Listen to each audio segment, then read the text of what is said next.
Hello বন্ধুরা, কেমন আছেন সবাই? আশা করছি খুব ভালো আছেন। এই জন্য ভালো আছেন কারণ নতুন করে আবার মাছ ধরার সিজন আমাদের শুরু হয়ে গেছে। তো এই হচ্ছে আমাদের ধুলিয়ান গঙ্গা। জল একদম পরিষ্কার, মোটামুটি জল অনেকটাই কমে গেছে। তো মাছ ধরার সিজন শুরু। এই হচ্ছে আমাদের গঙ্গার ঘাট। অনেক কেটে গেছে, যে কারণে গাছ অনেক পড়ে আছে, গাছের শেকড় পড়ে আছে। তবু আমরা লোকেশন ঠিক করে মাছ ধরার জন্য রেডি।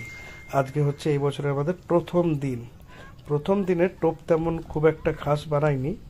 জাস্ট পাউরুটি, হালকা ময়দা, মধু, তারপরে ঘি, পিঁপড়ার ডিম, আর সাথে একটু আমরা ইউজ করেছি যেটা সেটা হচ্ছে নারকেলের ডাস।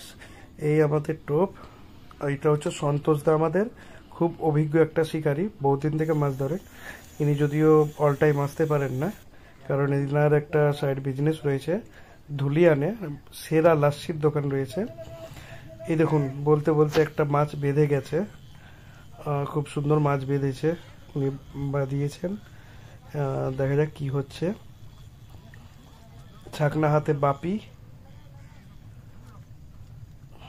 ছাকার প্রচেষ্টা খুব সাবধানে চেকতে হয়, কারণ অনেক সময় কি হয়, এই দেখুন মাছটা কি করে লাফাবার একটাই কারণ, যে ছাকনাটা ধরেছিল হতে পারে সেই ছাকনি টাচ করে গেছে। টাচ করে গেলে মাছ কিন্তু লাফিয়ে যাবে। সুস্থভাবে একদম মাথা ঠান্ডা করে মাছকে কাছে নিয়ে আসতে হবে, কারণ রুই মাছের টান খুব বেশি। গাত যদি ঠিকঠাক না হয় বা সুতা নরম থাকে, তাহলে সেই মাছ কিন্তু পালিয়ে যাওয়ার চান্স অনেকটা বেশি থাকে। তাই একদম সুস্থ মস্তিষ্কে আস্তে আস্তে সেটাকে কাছে নিয়ে আসতে হবে। আমাদের সন্তোষদা মাছ খেলাচ্ছে, খুব সুন্দর মাছ খেলায়। পাশে একটা ছিপ ছিল, তার জন্য ছিপটা তুলে নেওয়া হলো, যাতে ওই ছিপের সুতোর সাথে লেগে না যায়।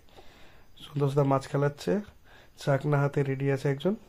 এই হচ্ছে পিঁপড়ার ডিম টোপ।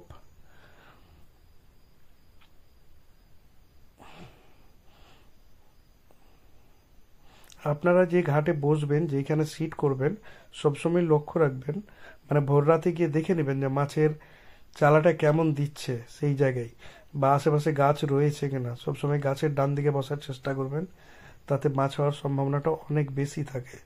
কারণ মাছ শীতকালে বিশেষ করে শ্যাওলা খায়, যে কারণে ওরা গাছেই থাকে, গাছের কাছাকাছিই থাকে। এই দেখুন মাছ কাছে, পুরোপুরি কাছে ভিড়ে গেছে। এখন ছাকার পালা, দেখে যাক। এই তুলছে, এই তুলেছে। বলুন দাদারা, আপনারা কমেন্টে অবশ্যই লিখবেন মাছের সাইজ কত হবে, সেটা আমি বললাম না। তবে এটা রুই মাছ উঠেছে। খুব একটা বড় সাইজ না, কিন্তু ছোটও না, বেশ ভালো সাইজ রয়েছে। আপনারা দেখুন, আইডিয়া করে অবশ্যই জানাবেন যে কত সাইজ হতে পারে মাছটার।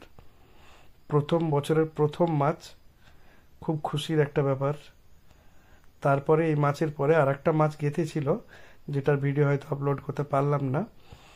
সেটা একটু বেশি বড় সাইজ ছিল, যে কারণে সামলানো যায়নি।